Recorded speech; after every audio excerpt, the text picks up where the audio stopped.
दोस्तों, ब्रह्मास्त्र फिल्म आपने शायद देखी होगी या उसके बारे में बहुत सुना है, उसके बहुत सारे रिव्यूज आपने देखे हैं, पढ़े, लेकिन जो पहलू मैं आज आपको बताने जा रहा हूं वो जानकर आपको ताज्जुब होगा कि क्या ऐसा भी होता है, क्या ऐसा भी हुआ है। दरअसल ब्रह्मास्त्र फिल्म में 3 या 4 कलाकारों को ही हाईलाइट किया गया है। पूरी की पूरी फिल्म रणबीर कपूर, आलिया भट्ट, अमिताभ बच्चन, शाहरुख खान और बहुत सारी लाइटिंग, बहुत सारी चमक दमक, बहुत सारे वीएफएक्स और ग्राफिक्स से भरी हुई फिल्म है। सबसे बड़ी बात यह है कि बाकी के कलाकारों का भविष्य क्या है। आपने एक फिल्म देखी होगी, कहो ना प्यार है या हम आपके हैं कौन। इन फिल्म में आप देखिए, हम आपके हैं कौन फिल्म में लगभग 200 से 250 कलाकार आपको ऑन स्क्रीन दिखते हैं। पुराने ज़माने की कई फिल्म आप उठा लीजिए, लगभग 100-200 कलाकारों को रोज़गार मिलता है, काम मिलता है, कला दिखाने का मौका मिलता है और वो पर्दे पर दिखते हैं। लेकिन आज जिस तरह की फिल्में बन रही है वहाँ 4 या 5 या 10 कलाकार लो और पूरी की पूरी पिक्चर बन जाती है, वो भी स्टूडियो में, वो भी इंडोर शूटिंग करते हुए। तो भैया बाकी के कलाकार कहाँ जाएंगे, उनके बारे में कौन सोचेगा। मतलब बॉलीवुड के सबसे बड़े प्रोडक्शन हाउसेस में एक, और वो फिल्म बना रहे हैं तमाम बड़े स्टार्स को लेके, और बाकी के कलाकारों को कोई पूछने वाला नहीं है, कोई पानी पूछने वाला नहीं है। ऐसे में हजारों कलाकार, लगभग 15 से 20 हजार कलाकार, एक से एक दक्ष और निपुण कलाकार जो अपने अभिनय कला दिखाना चाहते हैं, वो बेचारे कहाँ जाएं, कहाँ जाएं। वो इतनी बड़ी बड़ी फिल्मों में भी उनके लिए काम नहीं है, पूरी की पूरी फिल्म लाइटिंग से भरपूर है। ऐसे में मैं हाथ जोड़ के नमस्कार करता हूं, धन्यवाद देता हूं, दंडवत प्रणाम करता हूं उन ओटीटी प्लेटफॉर्म्स को जो इस समय नायाब एक हीरा बन के उभरे हैं, उन कलाकारों के लिए जिनको बॉलीवुड में कोई पूछता तक नहीं था। सिर्फ 8-10 बड़े बड़े हीरोज के इर्द गिर्द ही पूरी फिल्म बन जाया करती थी। इंडोर फिल्म छाप दो, मुश्किल से 8-10 कलाकार, स्टूडियो में घुस जाओ, पूरी फिल्म बना के बाहर निकलो। बेचारे बाकी के कलाकार देखते रहते थे, मुंह बगले झांकते थे। लेकिन ओटीटी प्लेटफॉर्म्स आने के बाद एक से एक नायाब platform, Netflix, Amazon, Disney, Hotstar, Prime, Zee, इतने बड़े बड़े प्लेटफॉर्म्स जो लॉन्च हुए और वहाँ इतने बड़े और भव्य पैमाने पर जो वेब सीरीज़ का, जो फिल्मों का, जो शोज़ का चलन शुरू हुआ है, जिसमें हज़ारों कलाकारों को जो रोज़गार मिला है, जो काम मिला है, जिनको बॉलीवुड में लगभग दरकिनार कर दिया गया था, आज उन कलाकारों के पास वक्त नहीं है। बड़े बड़े स्टार्स की आपको डेट मिल जाएगी, लेकिन ऐसे छोटे कलाकारों की आपको डेट नहीं मिल सकती। बहुत व्यस्त हैं और बहुत ज़बरदस्त काम कर रहे हैं। बताइए बॉलीवुड ने किस तरह से इन कलाकारों का गला घोटा, और आज यही कलाकार बॉलीवुड के लिए समय नहीं निकाल पाते हैं। बॉलीवुड की बड़ी बड़ी फिल्में बनती है और इन ओटीटी के कलाकार्स को अप्रोच किया जाता है, लेकिन इनके पास डेट्स नहीं है 6-6 महीने। कमाल की बात है। और ये सारा का सारा काम बॉलीवुड में खुद किया है, अपने पैर पर कुल्हाड़ी मारकर। 90 के दशक तक बॉलीवुड में सिंगल प्रोड्यूसर्स हुआ करते थे। एक आदमी पैसा लगा रहा है, पूरी पिक्चर बना रहा है, 2 आदमी पैसा लगा रहे हैं, पूरी पिक्चर बना रहे हैं। लेकिन 2000 के बाद जैसे ही विदेशों से पढ़कर कुछ डायरेक्टर्स आए और उन्होंने कॉर्पोरेट कल्चर को यहाँ पर हावी किया और प्रोड्यूसर्स कॉर्पोरेट वाले हो गए, कॉर्पोरेट प्रोड्यूसर्स जैसे ही इंडस्ट्री में इन्वॉल्व हुए और इंडस्ट्री का बेड़ा गर्क, भस्मासुर का काम किया है कॉर्पोरेट प्रोड्यूसर्स ने, कॉर्पोरेट कल्चर ने। और उसके बाद इंडस्ट्री की वो हालत हुई कि आज ना सिंगल प्रोड्यूसर्स रहे और ना कॉर्पोरेट प्रोड्यूसर्स रहे, पूरी की पूरी तरह ओटीटी ने टेक ओवर कर लिया है बॉलीवुड को। और ये ओटीटी प्लेटफॉर्म्स बहुत ही बेहतरीन तरीके से, सटीक तरीके से कलाकारों के साथ न्याय करते हैं, उन्हें कला देते हैं, उन्हें कला दिखाने का मौका देते हैं और बराबर पैसे भी देते हैं। उनकी लाइफस्टाइल सब कुछ बदल के रख दी गई है। हजारों कलाकारों को रोजगार और कला दिखाने का मौका ओटीटी ने दिया है। कमाल की बात है। वरना ब्रह्मास्त्र जैसी फिल्में जब बनेंगी, मुश्किल से 10 कलाकारों को रोजगार मिलेगा, केवल 10 कलाकारों के घर पर चेक जाएगा, बाकी के कलाकार सिर्फ बगले झांकेंगे।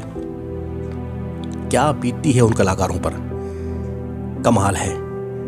बहुत ही गजब समय पर ये ओटीटी प्लेटफॉर्म्स आए हैं जिन्होंने डूबते कलाकारों को सहारा दिया है। हमेशा से बॉलीवुड में एक पक्षपात हुआ है। बड़ी फिल्में आ रही है तो बड़ी फिल्में लोगों तक पहुंचेगी कैसे? बड़े प्रमोशन के साथ। बड़े प्रमोशन कैसे होंगे? या तो थिएटर्स में ट्रेलर दिखाए जाएंगे, टीवी पे प्रोमोज आएंगे, या पोस्टर पब्लिसिटी होगी। बड़े बड़े हाईवेज पे बड़े बड़े स्टारों के पोस्टर लगेंगे कि फला फिल्म आ रही है फला दिन। चलो अच्छी बात है, बड़े कलाकारों का तो प्रमोशन हो गया, लेकिन छोटी फिल्में जो आ रही है, छोटे कलाकार आ रहे हैं, मिडिल क्लास जो बेचारे प्रोड्यूसर्स होते हैं, मध्यम दर्जे की बजट की फिल्म बनाते हैं, उनका क्या? उनको ये एग्जीबिटर्स, डिस्ट्रीब्यूटर्स भाव ही नहीं देते। पिक्चर खरीद लेंगे लेकिन उनकी पब्लिसिटी करेंगे नहीं। पोस्टर पब्लिसिटी, डिजिटल पब्लिसिटी सिर्फ साइड में रख दी जाती है। कोई अगर पैसा लगाना भी चाहे तो उनको सिर्फ पैसा लेकर आधी पब्लिसिटी की और आधी साइड में रख दी। क्यों? क्योंकि पूरी की पूरी इंडस्ट्री सिर्फ बड़े कलाकारों तक ही सिमट कर रह गई है और ये खामियाजा भुगतना पड़ा आज डिस्ट्रीब्यूटर्स को, प्रोड्यूसर्स को, एग्जीबिटर्स को कि बॉलीवुड बंद होने का कगार पर है और सिर्फ ओटीटी राज करेगा। सिस्टमेटिक ऑडियंस बना के पिक्चर को बिना किसी भेदभाव के सिस्टमेटिक ऑडियंस तक पहुंचाने का काम जो ओटीटी ने किया है वो बॉलीवुड के बस की बात नहीं थी। बॉलीवुड ने अपने ही पैर पर कुल्हाड़ी मार ली है। कमाल है, सिंगल प्रोड्यूसर्स और कॉर्पोरेट कल्चर का ज़माना होता था। अगर आप एक प्रोड्यूसर हैं, आपने फिल्म बनाई, ज़मीन बेच के, मकान बेच के फिल्म बनाई और वो किसी प्रोड्यूसर और किसी डिस्ट्रीब्यूटर को बेचने चले गए, मजाल है आपको जो डेट दे दी जाए उस डेट पर पैसा मिल जाएगा। धक्के खाते रहो, साल निकल जाएगी, 2 साल निकल जाएगी, न जाने कितने ही प्रोड्यूसर्स के बिस्तर बिक गए, न जाने कितने ही प्रोड्यूसर्स बर्बाद हो गए, कितने ही प्रोड्यूसर्स ने आत्महत्या कर ली। टाइम पर पैसा नहीं मिला, निचोड़ के रख दिया नींबू की तरह। लेकिन ओटीटी आने के बाद इन सिंगल प्रोड्यूसर्स की भी हिम्मत आई है। आज कोई भी अच्छा काम करके ओटीटी के जरिए अपना काम दुनिया तक पहुंचा सकता है, बिल्कुल सटीक तरीके से पहुंचा सकता है। बहुत ही नायाब है डिजिटल सिनेमा और ये डिजिटल सिनेमा बॉलीवुड सिनेमा को टेक ओवर कर चुका है। बहुत ही जेन्युइन ऑडियंस का बैंक बनाकर अपने प्रोडक्ट को लोगों तक पहुंचाना और बिना किसी भेदभाव के, बिना किसी लाग लपेट के जेन्युइन पब्लिसिटी करके लोगों तक पहुंचाना ही ओटीटी का मकसद है और इसीलिए ओटीटी कामयाब हुआ है। वरना ब्रह्मास्त्र जैसी फिल्में भी 4 दिन में थिएटर से उतरने के बाद सिर्फ और सिर्फ ओटीटी पर जाएगी और ओटीटी पर ही लोग देखेंगे, क्योंकि माहौल ही इस तरह का बना गया है। 100 रुपए की टिकट है लेकिन थिएटर में घुसते ही 400 रुपए खर्च करने पड़ेंगे आपको। क्यों? वहां पर एसी, कुर्सियां और सोफा सेट, उसका बैठने का खर्चा है 300 रुपए। अरे भैया, हमने कहा है 300 रुपए का खर्चा करने के लिए। और चलो कोई लोग हैं जो पैसा देते भी हैं, एक से एक पैसे वाले लोग हैं, 400 रुपए खर्च भी करते हैं, लेकिन 400 रुपए खर्च करके उन्हें एक सर दुखने वाली गोली भी साथ रखनी पड़ती है, क्योंकि इस तरह की फिल्में बनती है जो हमारे से कहीं भी रिलेट नहीं है। मैं कमाल के आंकड़े आपको बताऊंगा कि दिसंबर तक लगभग 100 से 150 फिल्में आने वाली हैं और वो सब की सब थिएटर पर रिलीज होने के लिए तैयार हैं। लेकिन देखिए, इन फिल्मों को थिएटर पर रिलीज होने के लिए कितनी पब्लिसिटी मिलेगी और कितना लोग जान पाएंगे, और जब तक लोगों को पता नहीं चलेगा वो ये लोग फिल्में देखेंगे कैसे? पब्लिसिटी चाहे पोस्टर की हो, चाहे डिजिटल हो, चाहे थिएटर में प्रीव्यू आए, चाहे टीवी पे प्रोमो आए, छोटे बजट की फिल्में, जितना बजट का फिल्म बनता है उतने ही बजट का पब्लिसिटी करना पड़ता है। गरीब आदमी कहाँ से लाएगा? गरीब आदमी का मतलब है, अगर एक प्रोड्यूसर बेचारा 3 या 4 या 5 करोड़ की फिल्म बना रहा है तो उसको 5 करोड़ रुपए और चाहिए पब्लिसिटी के लिए। वो बेचारे खर्च कर नहीं पाते हैं और उनकी पिक्चर सिर्फ और सिर्फ पब्लिसिटी के अभाव में दब जाती है। देखिए, मैं आपको आंकड़े बताता हूँ, कमाल की बात है। 150 पिक्चरें आने वाली है। 16 सितंबर से शुरू हो गई है फिल्में रिलीज होना। सरोज का रिश्ता, जहां 4 यार, middle class love, Siya, Mahato की साइकिल, जोगी, ये ऐसी फिल्में हैं। धोखा, राउंड द कॉर्नर, चुप। अब बताइए, ऐसी फिल्मों को कहां न्याय मिलेगा थिएटर पे? बबली बाउंसर, प्रेम की तितली और विक्रम वेदा जैसा नाम है जो अच्छी पब्लिसिटी के कारण शायद चल जाए, लेकिन वो 3 दिन plan A, plan B, white, godfather, माँ का, केवल ये ऐसी फिल्में हैं। माजिमा, आ जाओ ओ पिया, गुड बाय, हिंदुत्वा, डॉक्टर जी, तारा वर्सेस बिलाल, मोदी जी की बेटी, लव यू, लोकतंत्र, Ram Setu, thank you, God, phone, भूत, कुत्ते, बनारस, ऊंचाइयां, ऐसी ऐसी फिल्में हैं। रॉकेट एंग, दृश्यम 2, अब दृश्यम 2 है, अजय देवगन की वजह से लोग देखने जाएंगे। न जाने 150 फिल्मों में से 5 या 10 फिल्म चल जाए जिनकी पब्लिसिटी है, जिनका नाम है, जिनमें बड़े स्टार हैं, क्योंकि उन्हीं को ही सारा का सारा दारोमदार दिया जाएगा फिल्म चलाने के लिए। लेकिन बाकी 100 फिल्मों का क्या? Bheed, Bhediya, Pippa an action hero, Maarrich, circus, Ganapath, rocket gang, Drishyam, ये ऐसी तमाम तरह की फिल्में हैं। मैं नाम लेता जाऊंगा तो लगभग 150 की लिस्ट बनेगी जो 30 दिसंबर तक रिलीज होने के लिए तैयार है। छोटे बड़े प्रोड्यूसर सब अपनी फिल्मों को लाइन में लगा के खड़े हैं। ये सब फिल्में आएंगी थिएटर पे, 5 या 10 फिल्में ही चलेंगी, वही बॉक्स ऑफिस कलेक्शन दे पाएंगी। लेकिन बाकी 100 फिल्मों का कौन है ऊपर वाला? उन 100 फिल्मों को प्लेटफॉर्म देगा केवल और केवल ओटीटी। ये डिजिटल सिनेमा ही इन 100 फिल्मों का रामबाण है जो इनमें जान भरेगा, इनको पैसा देगा, इनको प्लेटफॉर्म देगा, लोगों तक पहुंचाने का माध्यम बनेगा।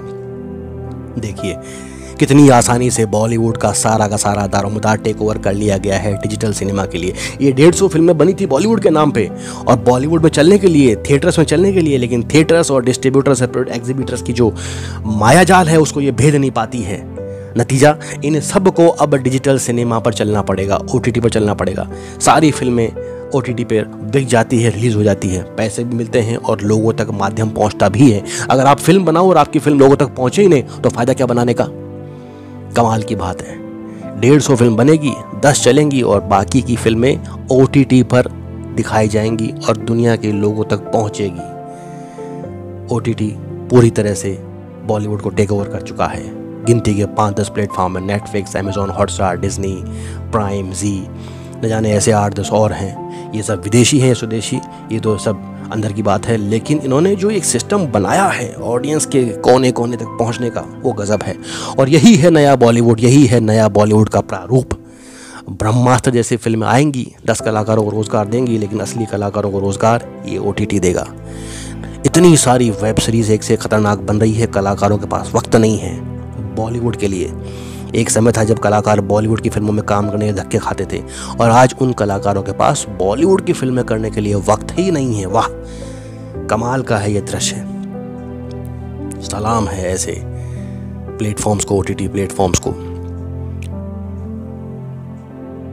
न जाने कितने ही कलाकारों का सहारा बन के उभरे हैं सिस्टमेटिक काम करने के लिए और बिना किसी लाग लपेट के, बिना किसी सिफारिश के काम करने के लिए OTT को ढेर सारा धन्यवाद। नया बॉलीवुड, उभरता हुआ बॉलीवुड का नया रूप, OTT प्लेटफॉर्म्स। दोस्तों, वीडियो पसंद आए तो वीडियो को लाइक और शेयर जरूर करना। धन्यवाद।